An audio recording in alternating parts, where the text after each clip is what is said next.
فاتحہ۔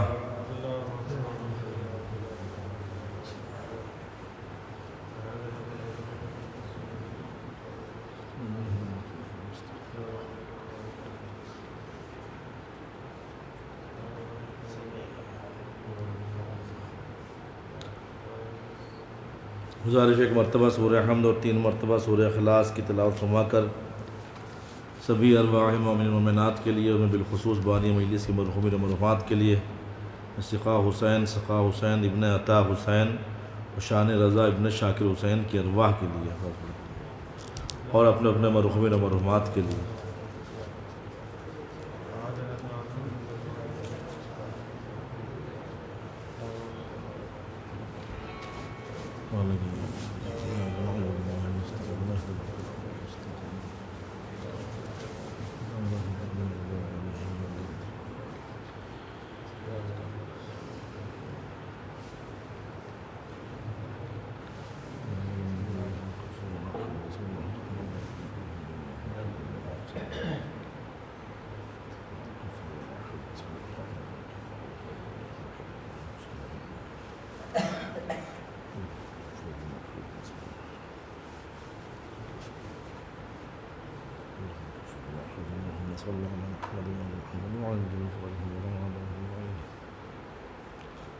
اعوذ باللہ السمیع العلیم من الشیطان اللعین الرجیم،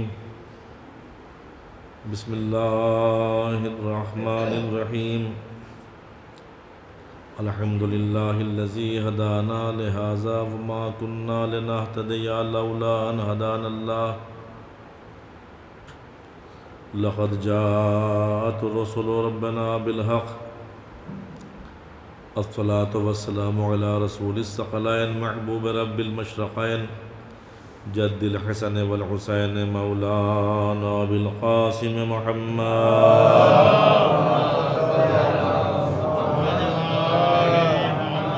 وعلى آلہ الطیبین الطاہرین المعصومین المظلومین المنتخبین المنتجبین ولعنۃ اللہ علی اعدائہم اجمعین۔ اما بعد فقد قال اللہ الحکیم فی کتابہ الکریم، بسم اللہ الرحمن الرحیم، ان الدین عند اللہ الاسلام، صلوات محمد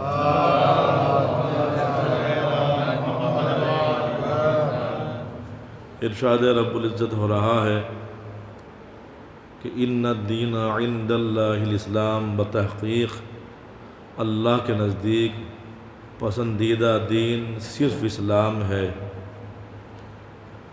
کل اس آیت کے ذیل میں کچھ باتیں میں نے آپ حضرات کی خدمات میں عرض کی تھیں۔ اسلام دنیا کا ایک ایسا اکلوتا اور واحد مذہب ہے کہ جو اپنے دامن میں تمام تر خصوصیات سمیٹے ہوئے ہیں،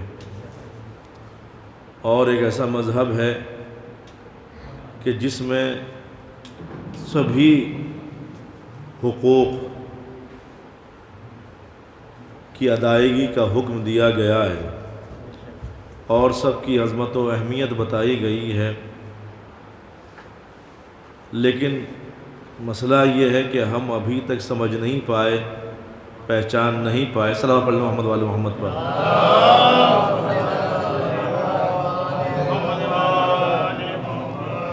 ہم صرف اسلامی نام رکھنے کے بعد یہ سمجھتے ہیں کہ ہم مسلمان ہیں،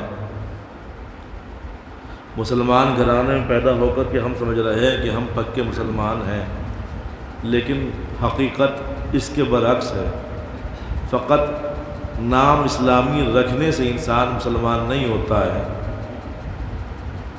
بلکہ کردار بھی اسلامی ہونا چاہیے، کیونکہ اور اسی کا نقصان آج ہمارے سامنے آ رہا ہے۔ پوری دنیا جہان میں اگر دیکھا جائے تو سب لوگوں نے مسلمانوں نے کئی داڑھیاں رکھ کر کے، کئی نام رکھ کر کے، ہر طریقے سے کہا مسلمان ہیں، لیکن چہرہ تو اسلامی پیش کیا، لیکن کردار ہم اسلامی پیش نہیں کر سکے، جس کا نتیجہ یہ ہمارے لیے ہوا کہ آج پوری دنیا اسلام کی دشمن بن کر کے رہ گئی۔ حالانکہ در حقیقت مسلمانوں کی دشمن ہونی چاہیے تھی، لیکن وہ اسلام کی دشمن بنی۔ کیوں بنی؟ اس کا سبب یہ ہے چونکہ ایک مسلمان جو کام کر رہا ہے تو سامنے والا یہی سمجھتا ہے کہ ان کے مذہب نے سکھایا ہوگا، کسی کو مار دینا ان کا مذہب سکھاتا ہوگا، بم بلاسٹ کر دینا ان کا مذہب سکھاتا ہوگا، بے گناہوں کے سر کاٹ دینا ان کا مذہب سکھاتا ہوگا، بے گناہوں کے خون سے ہولی کھیلنا ان کا مذہب سکھاتا ہوگا، مسجدیں اڑا دینا ان کا مذہب سکھاتا ہوگا، چرچ اڑا دینا ان کا مذہب سکھاتا ہوگا، امام باڑے اڑا دینا ان کا مذہب سکھاتا ہوگا۔ یعنی مسلمان جو نام نہاد مسلمان تھا وہ لباس اسلامی پہن کر کے یہ حرکتیں کرتا رہا اور زمانہ یہی سمجھتا رہا کہ یہ اسلام نے سکھایا ہے۔ اب مجھے بتائیں کہ اسلام کی بدنامی کا سبب کون ہے؟ جب کہ اسلام میں کوئی کمی نہیں، کوئی خامی نہیں ہے، کوئی کجی نہیں ہے، تو اس بدنامی کا سبب صرف ہمارا کردار ہے، ہم ہیں۔ اگر ہمارے کردار کو دیکھا جائے، جہاں بھی چلے جائیں، جس مسلمان کو دیکھیے، حالانکہ سب پانچوں انگلیاں برابر نہیں ہوتی ہیں، بعض مسلمان ایسے ہوتے ہیں کہ جو نام کے بھی مسلمان ہوتے ہیں، کردار کے بھی مسلمان ہوا کرتے ہیں، لیکن بعض ایسے جو فقط نام کے مسلمان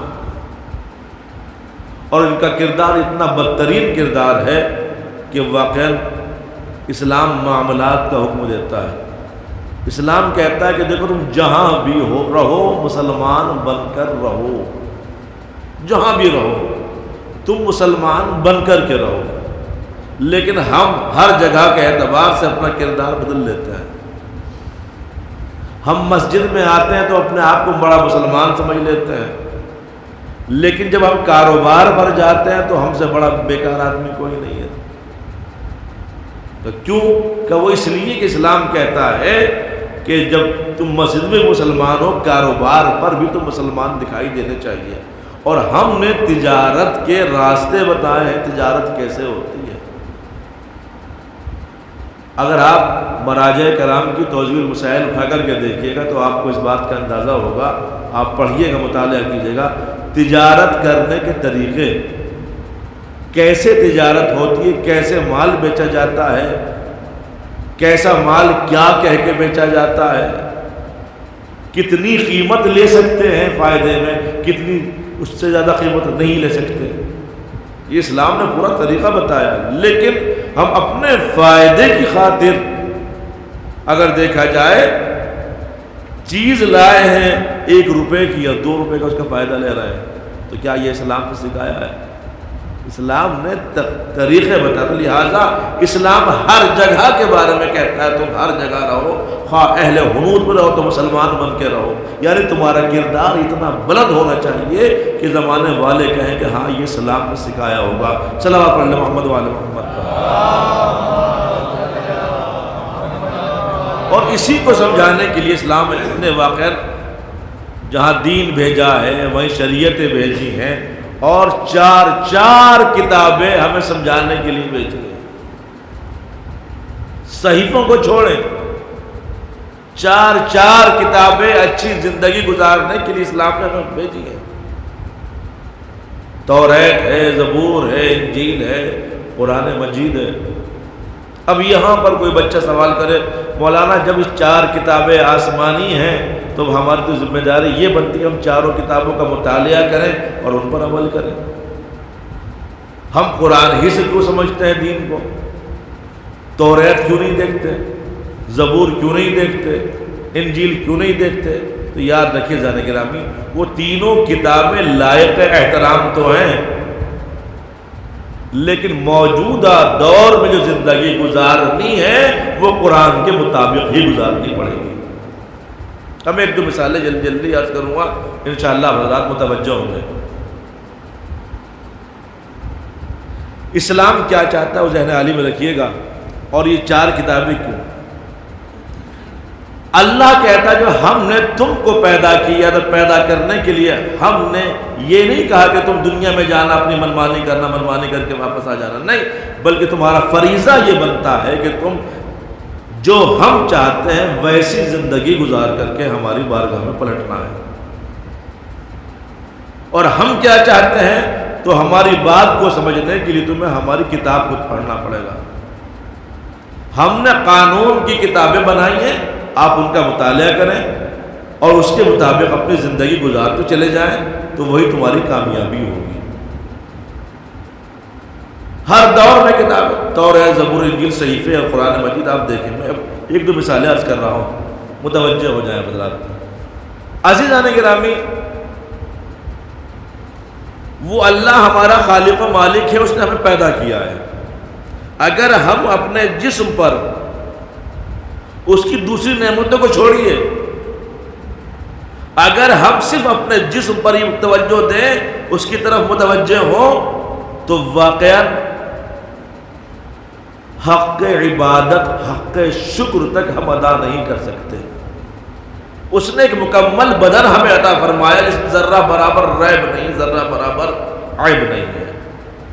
تو جب اس نے بہترین بدن ہمیں عطا فرمایا تو کیوں ہی عطا فرما دیا؟ نہیں، بلکہ وہ چاہتا ہے کہ جب ہم نے بہترین بدن تمہیں دیا ہے تو ہماری مرضی کے مطابق اپنے اس جسم کو تم استعمال کرو۔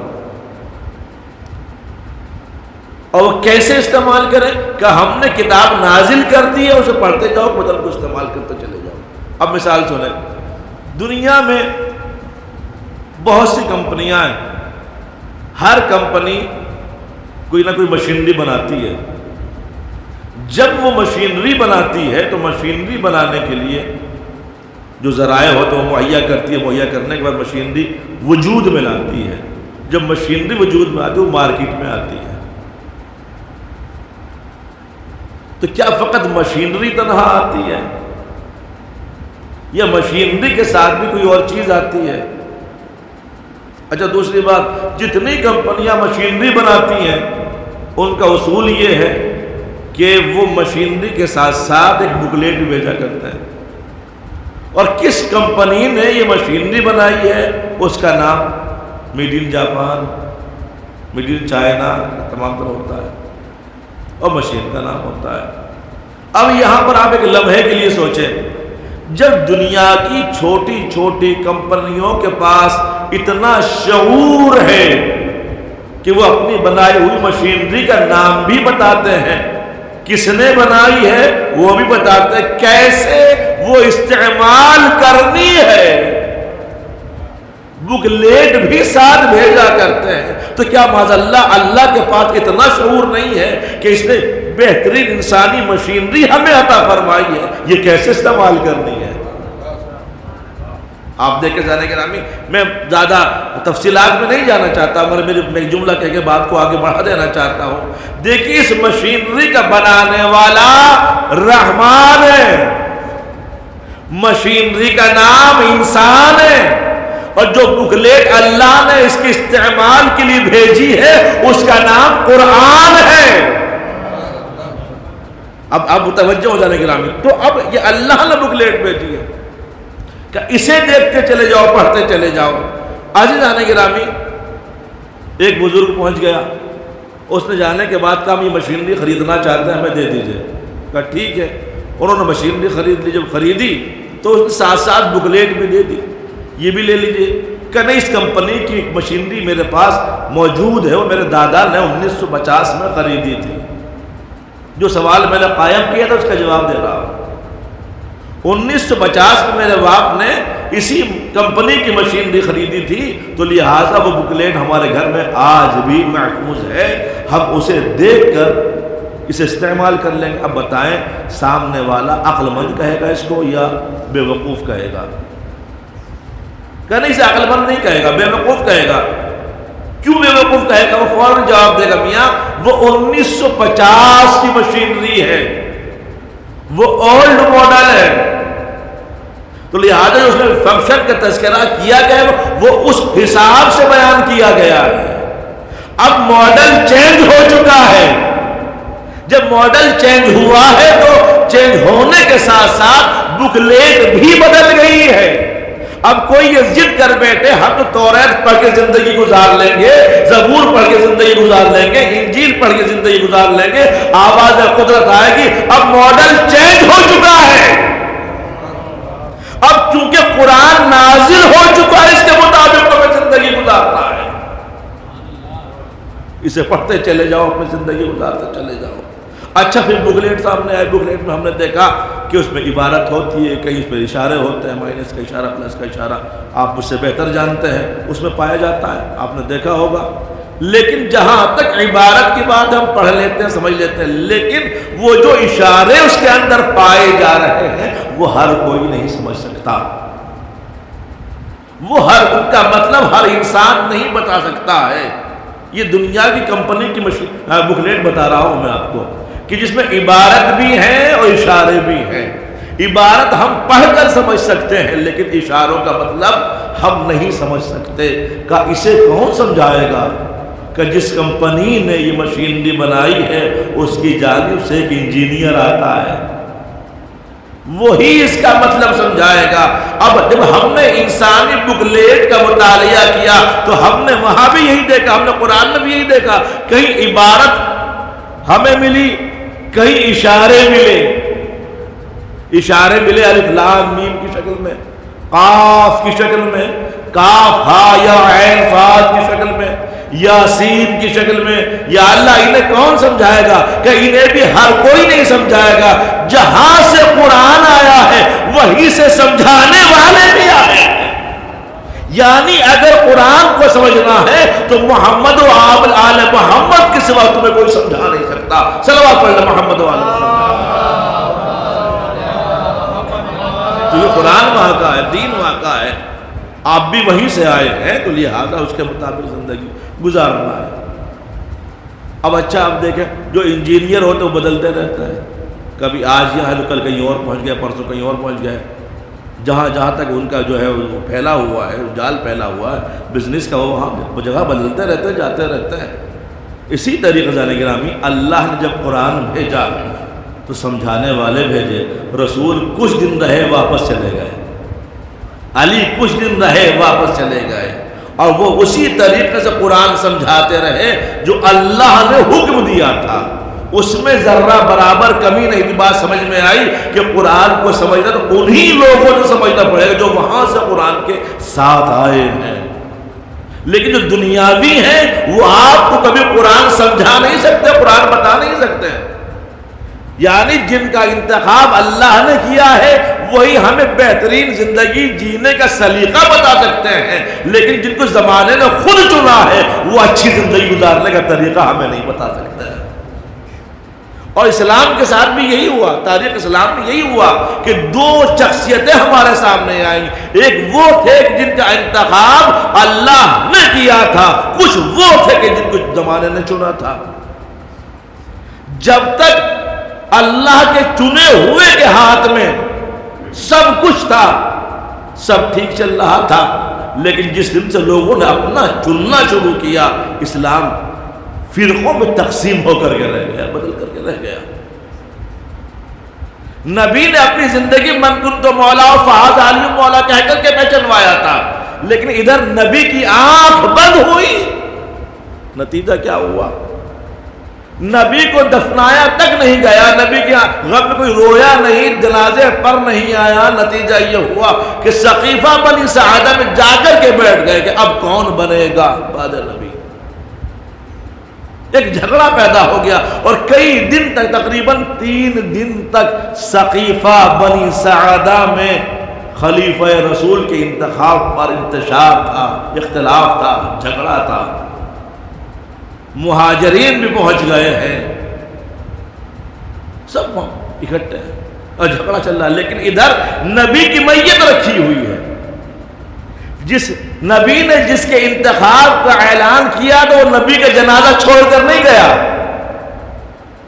وہ نبی کے جنازے پر ہی بیٹھے رہے اور 3 دن تک انتظار کیا، اور وہ وہاں پر سقیفہ میں رہے۔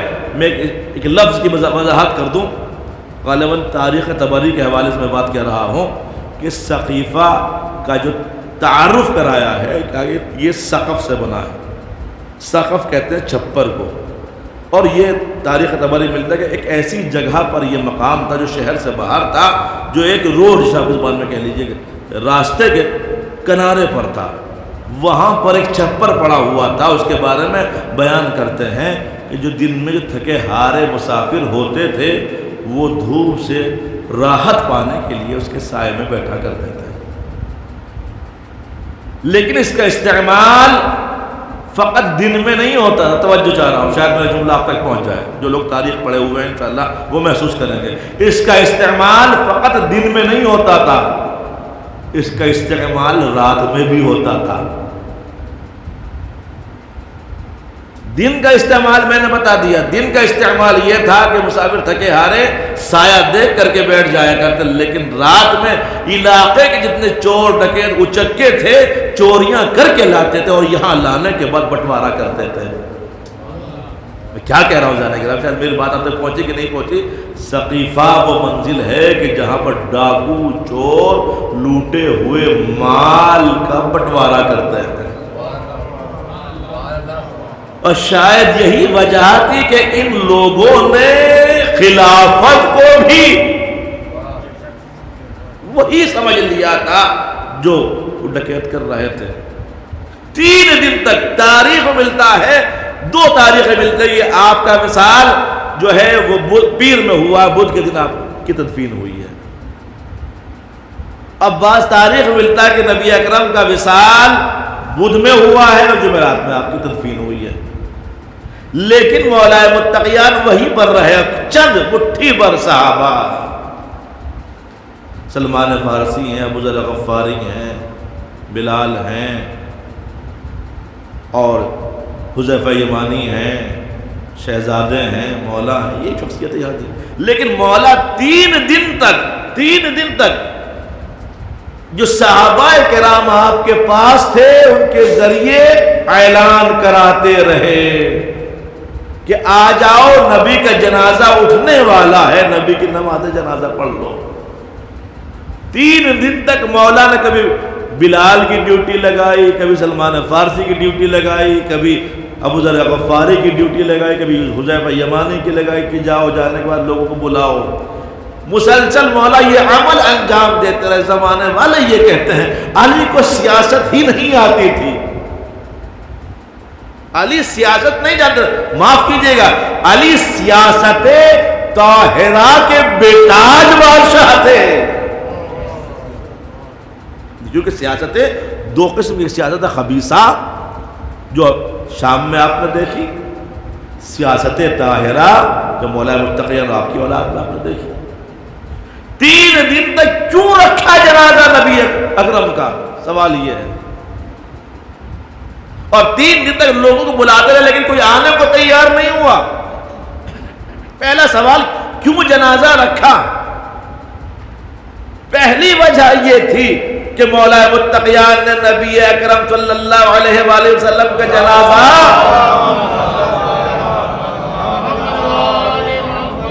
3 دن تک اس لیے رکھا تاکہ کل یہ نہ کہہ دیں ہمیں تو علی نے موقع ہی نہیں دیا تھا. 3 دن تک مولا بلاتے رہے. بعد میں نہ کہنا کہ علی نے موقع نہیں دیا تھا نماز پڑھنے کا، جنازے کے ساتھ تشییع جنازہ میں شرکت کرنے کا. نہیں، 3 دن تک میت رکھی آپ نے. اور دوسری وجہ جو ہمارا ذہن ناقص کہتا ہے وہ یہ رہی ہوگی چونکہ نبوت و رسالت پر ان لوگوں کا جو عقیدہ تھا وہ کچھ اور تھا، ادھر والوں کا عقیدہ کچھ اور تھا. آپ توجہ کیجئے جانے گرامی، ادھر جو عقیدہ تھا وہ آپ جانتے ہیں. ایک یہی عقیدہ کہ صاحب آخری وقت میں کیا کہا تھا، ان کے ذہن میں دماغ میں کمی پیدا ہو گئی ہے، یہ تو بہکی باتیں کر رہے ہیں معاذ اللہ. قلم دوات نبی مانگ رہے ہیں، قلم دوات دے لیکن کو دینے کو تیار نہیں، اور جملہ یہ جڑ دیا ساتھ ساتھ یہ تو بہکی باتیں کریں، دماغ پر اثر ہو گیا. اب ظاہر سی بات اگر قلم دوات آج یہاں دے دیتے تو کل زمانے والے پوچھتے تمہیں نے نعرہ بلند کیا تھا نبی لکھنا پڑھنا نہیں جانتا پھر تم نے دیا کیوں؟ علی نے 3 دن تک نبی اکرم کی میت کو لاش مبارک کو رکھا، اور ایسی گرمی میں کہ جہاں 1 دن میں لاش سڑ جاتی ہے، عرب کی گرمی، بغیر برف کی سلی کے، بغیر ایئر کنڈیشن کے، بغیر دوسری سہولیات کے مولا متقیان نے 3 دن تک نبی کی میت کو رکھا، لیکن تاریخ کے جملے یہ ملتے ہیں کہ 3 دن بعد بھی نبی کی میت ویسی ہی تر و تازہ تھی، ویسی ہی خوشبو پھوٹ رہی تھی جیسے نبی کی زندگی میں پھوٹا کرتی تھی۔ یا مولا یہ 3 دن تک کیوں رکھا؟ کہیں بتانا یہی تو چاہتا زمانے والوں کو کہ جہاں عرب کی سڑی ہوئی گرمی، جس کی لاش کا کچھ نہ بگاڑ سکے، ذرا سی بیماری اس کے دماغ کا کیا بگاڑے گی؟ صلوات محمد و آل محمد پر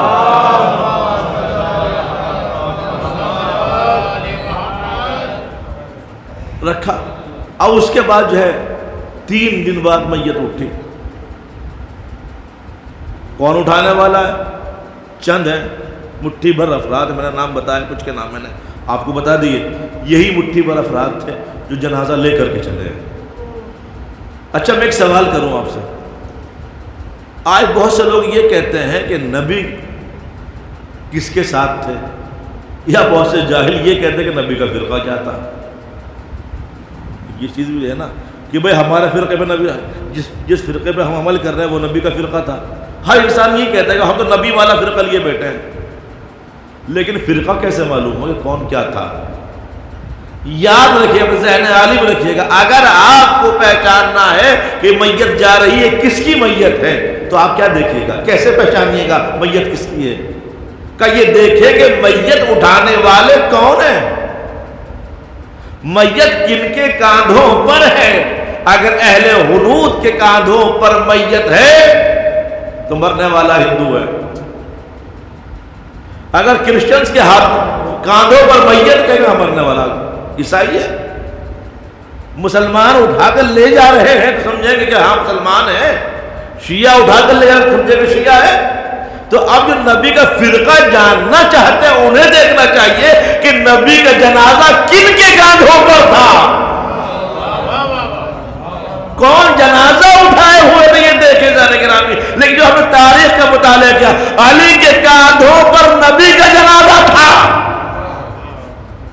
اور دوسری بات کہ کیسے پہچانے، دوسرا طریقہ یہ ہے کہ دیکھا جاتا ہے کہ صحیح فرقہ کون سا ہے، صحیح فرقہ کون سا ہے، کیسے پہچانے؟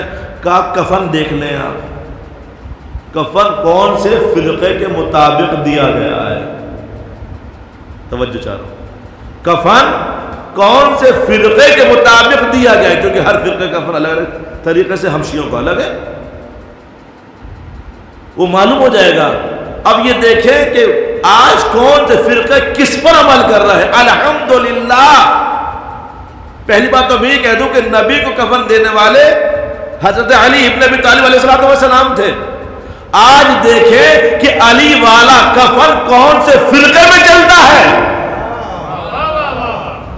جس فرقے میں علی والا کفن چل رہا ہے وہی نبی والا فرقہ ہے، اور جس فرقے میں علی والے کفن کی مخالفت ہے وہ کسی اور کے فرقے والے ہو سکتے ہیں، نبی کے فرقے والے نہیں ہو سکتے ہیں۔ صلوات محمد و آل محمد۔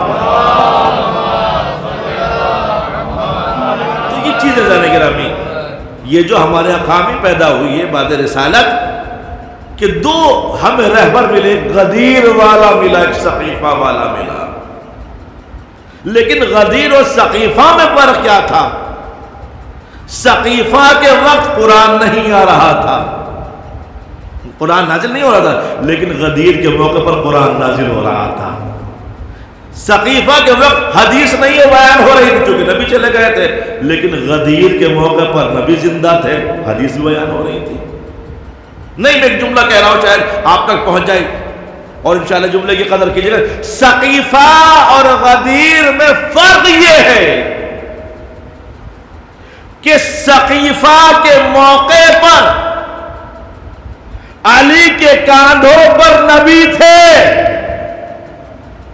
اور غدیر کے موقع پر نبی کے ہاتھوں پر علی تھے۔ صلوات محمد و آل محمد پر۔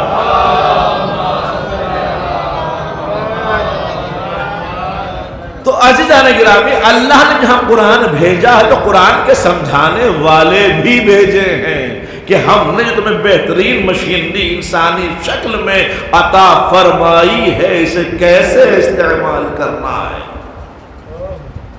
اسے کیسے سمجھنا ہے، وہ قرآن ہی ہمیں بتا سکتا، کوئی اور بتا نہیں سکتا ہے۔ تو جو قومیں قرآن سے دور ہو جاتی وہ تباہ و برباد ہو جایا کرتی ہیں۔ تو لہذا تعلیمات قرآنی اہم ہیں۔ اگر ہم قرآن کے مطابق اپنی زندگی گزاریں گے کبھی یہ مشینری خراب نہیں ہوگی۔ اگر مر بھی جائیں گی 1400 برس کے بعد بھی اگر ہماری قبر کو کھولا جائے گا ویسی تر و تازہ اٹھیں گے جیسے ابھی دفن کیا گیا ہے۔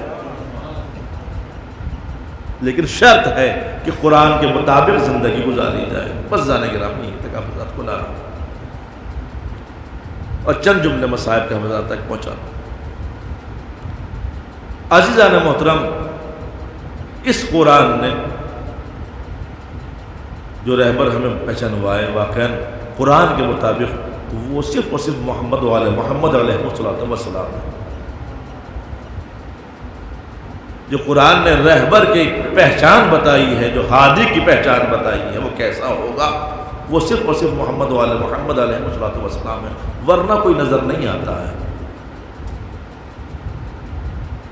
عزیزان گرامی، میں نے کل بھی عرض کیا تھا اور آج پھر کہہ رہا ہوں کہ یہ چند دن جو ہے غم کے رہ گئے۔ اگلے برس کون رہے کون نہ رہے، پچھلے برس نہ جانے کتنے افراد تھے، اور اس سال تو انتہا ہو گئی، ہزاروں کی تعداد مومنین دنیا سے چلے گئے۔ خدا آپ سب کو سلامت رکھے، سبھی مومنین و مومنات کو، محبان اہل بیت اطہار علیہ السلام کو سلامت رکھے، اگلے برس بھی آپ محرم کریں۔ اور یہی دعا کے ساتھ ہم کہتے ہیں کہ پروردگار عالم اس محرم کو، اس عزاداری کو ہماری آخری عزاداری نہ قرار دے۔ ہم چاہتے ہیں کہ ہماری زندگی ہمیشہ غم حسین میں گزرتی رہے، چونکہ حسین دنیا کا وہ مظلوم شخص ہے کہ جس نے مصیبتوں کے وہ پہاڑ اٹھائے ہیں کہ واقعی جو کوئی اٹھا نہیں سکتا تھا، جو انبیاء تک نہ اٹھا سکے وہ نبی نے اٹھایا۔ اللہ، اب تصور کرے ذالک۔ اور حسین نے کیوں مصیبتیں اٹھائی، کیوں مظالم برداشت کیے ہیں؟ اس اسلام کی بقا کی خاطر، اس قرآن کی بقا کی خاطر۔ یہ اسلام صحیح رہے، اسلام بچا رہے، قرآن بچا رہے، اور اس کی عظمت کو بچانے کے لیے حسین نے اپنے جگر کے ٹکڑوں کو پیش کر دیا۔ اب تصور کیجئے گا اور سوچئے گا کہ اسلام کی بقا کی خاطر حسین نے اپنا علی اصغر تک دے دیا، جو شیرخوار بچہ تھا وہ تک دے دیا۔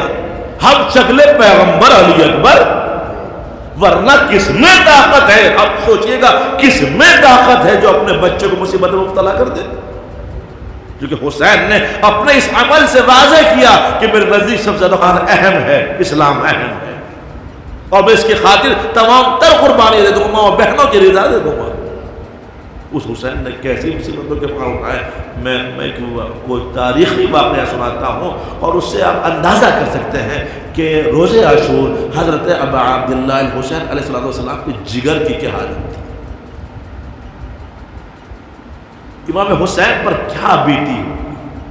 نبی اکرم کی بزم سجی ہوئی ہے، صحابہ کرام بیٹھے ہوئے ہیں، دو شخص جھگڑا کرتے ہوئے آئے، جھگڑا ایک اونٹنی پر تھا، ایک کہہ رہا تھا اس اونٹنی کا مالک میں ہوں، دوسرا کہہ رہا تھا اس اونٹنی کا مالک میں ہوں۔ نبی نے مجھے سچ سچ بتاؤ اس اونٹنی کا مالک کون ہے؟ تو ایک نے پڑھنے کے بعد کہا یا نبی اللہ میں ہوں۔ کا دعویٰ کرو، ہر دعوے کے لیے دلیل چاہیے۔ کہا یا نبی اللہ دلیل بھی میرے پاس، اس اونٹنی کا مالک میں ہوں۔ کہا کیا ثبوت ہے تمہارے پاس؟ توجہ چاہتا ہوں، انشاءاللہ بہت گریہ کیجئے گا۔ کیا دلیل ہے تمہارے پاس؟ کہ آپ ایک کام کریں، اس اونٹنی کو نہر کرا دیجئے۔ دوسرے جانور ذبح ہوتے ہیں، اونٹ کو نہر کیا جاتا ہے، اسے نہر کرائیں۔ کہ پھر کیا کریں؟ کہ نہر کرانے کے بعد اس کا کلیجہ نکالیں۔ آپ تصور شرط جانے کریں، اس کا کلیجہ نکالیں، اور کلیجہ نکالنے کے بعد دیکھیے کہ اس کے کلیجے میں دو زخم ہوں گے۔ اللہ اکبر، اس کے کلیجے میں دو زخم ہوں گے۔ تو نبی اکرم نے پوچھا تمہیں کیسے معلوم کہ اس اونٹنی کے کلیجے میں دو زخم ہیں؟ تو ایک مرتبہ امتی کہتا یا نبی اللہ میں نے اس اونٹنی کے سامنے اس کے 2 بچوں کو نہر کیا ہے۔ عزاداروں سوچئے گا، اونٹنی ہے، حیوان ہے، جانور ہے، اور جب اسے ذبح کیا گیا، نہر کیا گیا، کلیجہ نکالا تو 2 زخم پائے گئے۔ یہ جانور تھا کہ 2 بچوں کے داغ دل میں رہ گئے، مگر ہائے میرا حسین صبح سے شام تک لاشوں پہ لاشیں لاتے رہے، کتنے زخم ہوں گے مولا حسین کے کلیجے میں۔ خدا رحمت نازل کرے نا بات۔ ارے جب علی اکبر کا جنازہ اٹھایا ہوگا حسین پر کیا بیت رہی ہوگی؟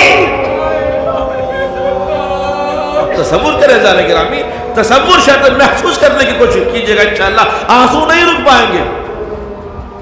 راوی کہتا ہے جب میں نے صبح عاشور حسین کو دیکھا تھا تو حسین کے بال سیاہ تھے، لیکن جب علی اکبر کے جنازے پر دیکھا، اللہ اکبر، جب میں نے حسین کو علی اکبر کے جنازے پر دیکھا تو حسین کے بال سفید ہو چکے تھے۔ یہ بیٹے کی محبت ہے جو بات کر رہا ہے۔ اللہ اللہ، عزاداروں یہ ماں باپ کی محبت میں نے بیان کی۔ نوجوانوں سنو، اے بچوں سنو، ماں باپ کتنی محبت کرتے ہو۔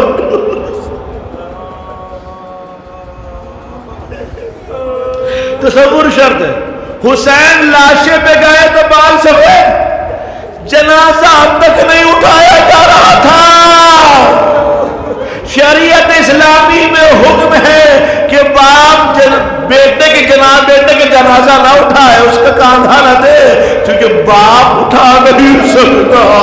مگر ہائے حسین، حسین ایسے جنازہ لے کر کے جا رہے تھے اس حالت میں جیسا نمازی رکوع میں ہوا کرتا ہے۔ یہ باپ کی محبت سنی آپ نے؟ انصاف کے خلاف ہوگا کہ باپ کی محبت پڑھ دوں، ماں کی محبت رہ جائے۔ اللہ اللہ، حسین نے لاشا اٹھایا، خیموں تک آئے، زینب لے علی اکبر آ گیا، اہل حرم میں کوہرام برپا ہو گیا، مرثیہ پڑھا جانے لگا۔ ایک مرتبہ مولا حسین نے کہا زینب تمہاری بابی لیلا نظر نہیں آ رہی ہے۔ علی اکبر کی ماں نظر نہیں آ رہی ہے۔ ایک مرتبہ شہزادی ڈھونڈتی ہوئی گئی اور جناب لیلا کے حجرے میں جانے کے بعد عجیب و غریب منظر دیکھا ہے۔ لیلا کا جوان بیٹا مارا گیا۔ باپ کی محبت سنیے نا، اب ماں کی محبت سنے۔ جناب زینب نے جانے کے بعد عجیب و غریب منظر دیکھا۔ جناب لیلا کبھی چوبے خیمہ سے ادھر سر مار رہی تھی، کبھی ادھر سر مار رہی تھی۔ ایک مرتبہ جانے کے بعد بھابی کیا بات ہے کہ شہزادی جب سے علی اکبر کے مرنے کی خبر سنی ہے آنکھوں کی بینائی چلی گئی، مجھے راستہ نہیں مل رہا ہے۔ خدا رحمت نازل کر رہی نوازوں کے اوپر، روتے رہیے خدا۔ اب پھر سے باپ کی محبت پڑھو۔ اگر یہ روایت آپ نے سن لی، قسم خدا کی عجیب و غریب روایت، حسین کی محبت علی اکبر سے، تصور کیجئے، محسوس کیجئے گا۔ جب روز عاشور سب شہید ہو گئے، اہل حرم کو لے جایا جا رہا، جب شب ہوتی تھی تو شہداء کے سر صندوق میں رکھ دیے جاتے تھے، شہداء کے سر صندوق میں رکھ دیے جاتے تھے۔ مولا حسین علیہ السلام کا سر دوسرے صندوق میں رکھا جاتا تھا۔ صبح کے بعد وہ صندوق کھولے جاتے تھے، اس کے بعد پھر سروں کو نیزے پر بلند کیا جاتا تھا۔ ایک دن ایسا ہوا شب ہونے کے بعد جب صبح کو سر حسین والا صندوق کھولا گیا تو اس میں سر حسین موجود نہیں تھا۔ اللہ اکبر، اس میں سر حسین موجود نہیں تھا۔ تلاش کیا، سر حسین نہیں مل رہا ہے۔ شبر ملعون نے کہا ابھی سر حسین ملے گا۔ ہاتھ میں تازیانہ لیا، لہراتا ہوا چلا، اے سید سجاد تمہارے بابا کا سر کہاں گیا ہے؟ اگر تمہارے بابا کا سر نہ ملا تمہارے تازیانہ ماروں گا۔ ایک مرتبہ سید سجاد رونے کے بعد کہا کہ تم نے وہ صندوق کھولا جس میں میرے بھیا علی اکبر کا سر رکھا ہوا ہے۔ عزاداروں اب جو صندوق کھولا کیا دیکھا؟ سر حسین علی اکبر کے رخسار پر رخسار رکھے ہوئے ہیں، آنسو بہ رہے